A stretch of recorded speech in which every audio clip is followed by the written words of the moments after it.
মুখের কথায় তৃণমূল নেত্রী আমি বিশ্বাস করতে রাজি না। আমি অত মূর্খ না যে বাংলার মুখ্যমন্ত্রী মুখের কথায় বিশ্বাস করে নেব।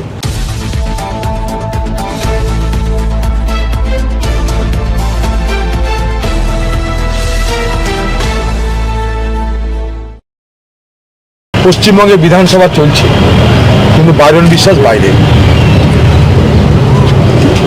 জনপ্রতিনিধি হিসাবে বিধানসভায় অংশগ্রহণ করার তার দায়িত্ব, সে দায়িত্ব পালন করবার জন্যে কতগুলো সাধারণ নিয়ম আছে, সেগুলো পূরণ করতে হয়। আমরা যেমন পার্লামেন্টে কি দেখি, যে যখন কেউ নির্বাচিত হয় উপনির্বাচনে বা নতুন করে, তখন নির্বাচন কমিশনের সার্টিফিকেট নিয়ে স্পিকার সাহেবের সঙ্গে দেখা করে। কেন্দ্রের হলে রাষ্ট্রপতি, রাজ্যের হলে রাজভবন, তাদের কাছে খবর দেওয়া হয়। স্পিকার সাহেব তাকে শপথ নেওয়ার ব্যবস্থা করে দেয়, যেটাকে বলে ওথ অফ অ্যাফার্মেশন। ভারতবর্ষে যে সংবিধানের 188 আর্টিকেল এই ব্যবস্থা নির্দিষ্ট করা আছে। বাইরন জিতেছে 2 তারিখে, আজকে 11 তারিখ, এখনো পর্যন্ত বিধানসভার বাইরে। স্পিকার সাহেবের সঙ্গে যোগাযোগ করা হয়েছে। স্পিকার সাহেবের বক্তব্য, রাজভবন থেকে নোটিফিকেশন আসছে না। রাজভবন থেকে যাতে নোটিফিকেশন তাড়াতাড়ি যায়, সে আবেদন করতে মহামান্য রাজ্যপালের কাছে এসেছিলাম। রাজ্যপাল আমাদের সাথে খুব সুন্দর ব্যবহার করেছেন, সুমধুর আচরণ করেছেন, তার কাছে আমাদের দাবি রাখতে তিনি সুযোগ দিয়েছেন। কিন্তু এই জটিলতার জন্যে স্পিকার সাহেবের দপ্তর, রাজভবনের নোটিফিকেশন, এই যে টেকনিক্যাল যে বিষয়গুলো, এটার জন্য জনপ্রতিনিধি হিসাবে একজন জনপ্রতিনিধি তার দায়িত্ব ডিসচার্জ করতে পারছে না। এটা কিন্তু গণতান্ত্রিক ভারতবর্ষে এটা কিন্তু একটা বড় বিষয়। তাই মহামান্য রাজ্যপালকে বিষয়টা আমরা বোঝাতে সক্ষম হয়েছি। উনি নির্দেশ দিয়েছেন তার দপ্তরকে যে তোমরা বিধানসভার স্পিকারের সঙ্গে কথা বলো। স্পিকারের কাছে আজকে আমাদের তরফ থেকে প্রার্থীকে নিয়ে নেপাল মাহাতো, অসিত মিত্র, আমাদের যারা সিনিয়র লিডার, তারা গেছিলেন। তাদেরকে স্পিকার সাহেব বলেছেন রাজভবনের নোটিফিকেশন নেই। আমার কাছে বড় অদ্ভুত লাগছে এগুলো। কেন রাজভবনের নোটিফিকেশন, কেন স্পিকার নিজে পারে না, এইসব বিষয়গুলো আমার কাছে জটিল লাগছে। যদিও আমি ভারতবর্ষের পার্লামেন্টে 5 বারের এমপি হয়েছি, তবু জটিল লাগছে, বিষয়টা এখানে সরল নয়। তাই বাইরন বিশ্বাস যাতে তার নিজের দায়িত্ব পালন করতে পারে, জনপ্রতিনিধি হিসাবে বিধানসভা যেহেতু এখন চালু আছে, সেই সুযোগ নিয়ে যাতে মানুষের কথা বলতে পারে, তার জন্য তাকে সুযোগ করে দিতে রাজভবনের কাছে মহামান্য রাজ্যপালের দরবারে উপস্থিত হয়েছিল। কোনোভাবে আটকানোর চেষ্টা হচ্ছে বলে মনে করছেন? সেটা বলতে হবে না, নিয়মের কথা বলছি। একটা বিষয় রাজ্যপাল বললাম যে রাজ্যপাল সঙ্গে সঙ্গে তার দপ্তরকে বললো বিষয়টা ইমিডিয়েট টেক আপ করো, এটা হওয়া উচিত। তার দেখছি খুবই ভালো ব্যবহার করেছে। দ্বিতীয় কথা, রাজ্যপালকে আরেকটা কথা বলেছি। রাজ্যপালকে আমি বলেছি যে মহামান্য রাজ্যপাল, এই পশ্চিমবঙ্গে গত যে পঞ্চায়েত ভোট হয়েছিল, সেই পঞ্চায়েত ভোট রক্তাক্ত ভোট হয়েছিল। 34% মানুষ ভোট দিতে পারেনি। 20,000 আসনে শাসক দল বিনা প্রতিদ্বন্দ্বিতায় জয়ী হয়েছিল। 70 জন মানুষ খুন হয়েছিল শুধু ভোটের দিন। তারপরে আগে পরে সন্ত্রাসের কোনো ব্যাখ্যা হয় না। এই নজিরবিহীন সন্ত্রাসের সাক্ষী আমরা। তাই যখন আবার পঞ্চায়েত ভোটের দামামা আসছে, তখন আমাদের মধ্যে আতঙ্ক তৈরি হচ্ছে। সেই সন্ত্রাসের বাতাবরণ, সেই সন্ত্রাসের দৃশ্যগুলো এখনও আমাদের পিছনে তাড়া করছে। তাই আপনার কাছে আমার অনুরোধ যে আপনি রাজ্য সরকারের সঙ্গে কথা বলে পঞ্চায়েত নির্বাচনে রক্তাক্ত না হয়, পঞ্চায়েত নির্বাচনে যেন মানুষ ভোট দিতে পারে, তার আপনি ব্যবস্থা করার চেষ্টা করবেন। কাউকে আমি উদাহরণ দিয়ে বলেছি, মাত্র কয়েকদিন আগে সাগরদিঘিতে উপনির্বাচন হয়েছে, সেখানে কেন্দ্রীয় বাহিনী এসে নির্বাচনকে শান্তিপূর্ণভাবে পরিচালিত করেছে। সব মানুষ সেখানে ভোট দিতে পেরেছে। যদি কেন্দ্রীয় বাহিনী সব মানুষের ভোট দেওয়ার অধিকারকে সুনিশ্চিত করতে পারে, তাহলে রাজ্যের বাহিনী কেন পারবে না? আপনি বিষয়টা নিশ্চয়ই দেখবেন। আমি এটাও বলেছি যে আমাদেরই রাজ্যে একজন স্বনামধন্য নির্বাচন কমিশনার ছিলেন, নাম তার মীরা পান্ডে। তিনি কিন্তু এই পশ্চিমবঙ্গের যে লোকাল নির্বাচন, স্থানীয় নির্বাচন, সেই স্থানীয় নির্বাচনে কেন্দ্রীয় বাহিনী আনার ব্যবস্থা করে দিয়েছিলেন। তার প্রেসিডেন্ট সেখানটা আছে। যদি একজন নির্বাচন কমিশনার, সে যদি পারে কেন্দ্রীয় বাহিনী মোতায়েন করে পশ্চিমবঙ্গে পঞ্চায়েত ভোট করাতে, তাহলে কেন আজকে নির্বাচন কমিশনার পারবে না, এটা আপনার কাছে আমি জানিয়ে গেলাম। আপনি উদ্যোগী হন, দয়া করে বাংলায় যেন রক্ত না ঝরে আপনারা দেখবেন, আপনার কাছে তাই আমাদের স্বনির্বন্ধ অনুরোধ। উনি বললেন না, বিষয়টা ভালো লাগলো, আপনারা বলে গেলাম।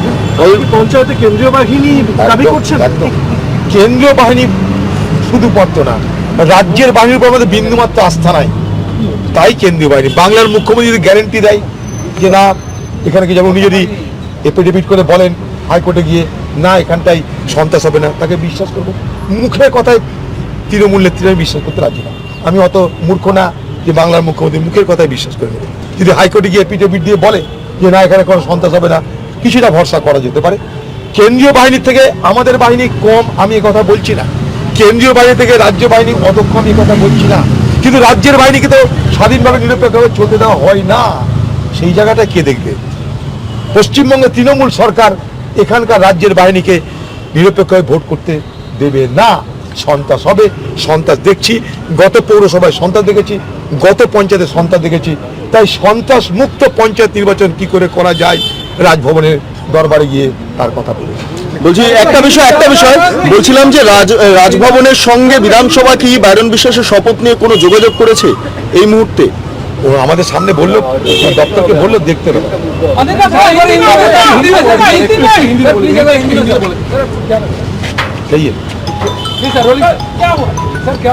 देखिए, महामहिम राज्यपाल की दफ्तर में हम लोग गए थे, दरबार में हम लोग गए थे, 2 आरजी लेकर। आरजी नंबर 1 कांग्रेस पार्टी की जो विधानसभा की जो चुने हुए हमारे मेंबर है बायरन बिस्सा, जब सदन चलते हैं उसमें शिरकत नहीं कर पाते। वजह यह है कि अब तक विधानसभा में बायरन बिस्सा साहब को शपथ समारोह में योगदान करने की कोई नौबत नहीं है। जब तक ये शपथ नहीं लेते हैं सदन में शिरकत नहीं कर पाते। लेकिन जब सदन चलते हैं आम लोगों की नुमाइंदा होने की नाते इनका वो फर्ज बनते हैं कि सदन में जाएं, आम लोगों की बात रखें, सरकार को ध्यान आकर्षण करें और अपने कंधों पे जो जिम्मेवारी लोगों की तरफ से लिए गए हैं, जो जिम्मेवारी आम लोग ने सौंपे हैं उन पे, वो जिम्मेवारी के पालन करें। तो ये मुद्दे लेकर हम लोग स्पीकर साहब को पास भी गए थे हमारी पार्टी की तरफ से। स्पीकर साहब को ये तर्क है कि राजभवन की तरफ से कोई नोटिफिकेशन नहीं आए हैं। जब तक मेरी जानकारी है हमारे हिंदुस्तान की जो संविधान के आर्टिकल 188 के तहत इनको ये शपथ लेते हुए शामिल करने के मौका दिया जाना चाहिए। लेकिन यहाँ की स्पीकर साहब कहते हैं कि राजभवन से नोटिफिकेशन नहीं आए। मुझे पता लगा तो मैं राजभवन की दरबार में जाके हमारे महामहिम राज्यपाल से गुजारिश की कि राज्यपाल साहब, ये महामहिम राज्यपाल जी, आप हमारे जो नुमाइंदे हैं इनको शिरकत करने का मौका दीजिए और ये सदन चलते समय सदन में भाग ले सके, इसका इंतजाम कर दीजिए। तो हमारे महामहिम राज्यपाल जी ने इजाजत दिए हैं। तुरंत उन्होंने अपने दफ्तर पे निर्देश दिया कि ये कार्रवाई जल्द से जल्द किया जाए। नंबर 1। 2 नंबर अर्जी थे कि पंचायत चुनाव आने वाले हैं। बंगाल में पंचायत चुनाव मतलब दहशतगर्द, पंचायत चुनाव मतलब हिंसा, पंचायत चुनाव मतलब तनाव, पंचायत चुनाव मतलब खून खराबा, लहूलुहान की माहौल। पिछले पंचायत चुनाव में हम लोग इसको देखे हैं। ये हम लोग पिछले पंचायत चुनाव का जो तहजीब हमें मिले हैं वो ये है कि बंगाल में जो पंचायत चुनाव होते हैं वो लहूलुहान होते हैं। सारे पंचायत चुनाव में पिछले बार भय भीत दहशतगर्द के माहौल पैदा हुए थे और आम लोग वोट देने में असफल रहे। लोगों को वोट में शिरकत करने का मौका छीन लिया गया था। और इसके बदौलत सत्तारूढ़ पार्टी ने 34 मतलब 20,000 सीटों पे निर्विरोध जीत हासिल की थी। और चौंकाने वाली बात यह है 34% आम लोग चुनाव में भाग ले नहीं पाए क्योंकि दहशतगर्द तनाव, हिंसा, खून खराबा। तो ये माहौल फिर दोबारा पैदा ना हो बंगाल में, क्योंकि ये पंचायत चुनाव अभी आने वाला है, दरवाजा खटखटा रहे हैं पंचायत चुनाव। तो पंचायत चुनाव में हमारे डर है, आशंका है कि पिछले बार जैसे हालात पैदा होगी तो ये हालात ना पैदा हो, लोग चुनाव में भाग ले पाए। इसके लिए माहौल को ठीक कराना सरकार की जिम्मेदारी होते हैं। कुछ दिन पहले हमारे सागर दिघी में उपचुनाव अनुष्ठित हुई थी, उसमें केंद्रीय सरकार की तरफ से हमारे सेंट्रल फोर्सेस को तैनात किए गए थे। हमारे चीफ इलेक्शन कमिश्नर साहब ने इसमें थोड़ा दिलचस्पी दिखाई थी और इसके चलते सागर दिघी में जो उपचुनाव अनुष्ठित हुई थी उस उपचुनाव में कोई तरीके की मतलब कोई दहशत, कोई हिंसा, कुछ मतलब घटना नहीं घटी।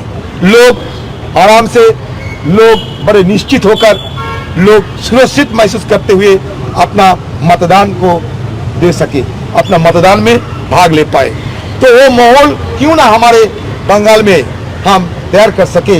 अगर सही ढंग से इस पे हम निपटाने की कोशिश करें तो ये मेरा सवाल था। स्पीकर साहब को, महामहिम राज्यपाल साहब को मैंने नजीर के तौर पर यह भी बताया कि एक जमाने में बंगाल के चीफ इलेक्शन कमिश्नर एक महिला रहती थी मीरा पांडे, उनकी अगुवाई में इस बंगाल में मतलब चुनाव हुई थी, पंचायत चुनाव, जहां आम लोग निश्चित होकर, निडर होकर सुरक्षित महसूस करते हुए वोट में शिरकत करने का मौका मिले थे। तो वो मौका, वो माहौल क्यों ना दोबारा ये बंगाल में पैदा किया जाए, ये मैं महामहिम राज्यपाल के सामने ये तर्क रखा।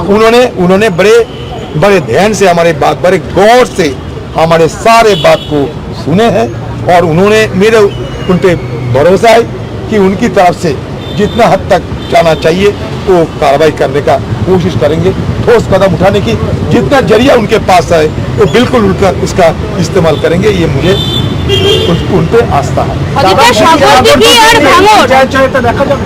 সাগর দিঘির ট্রেন্ড কি পঞ্চায়েতে দেখা যাবে? পঞ্চায়েত আসলে হোক, তৃণমূল আগে পঞ্চায়েত হোক, ছিন্ন ঘটনা হয়তো একটাই পঞ্চায়েতে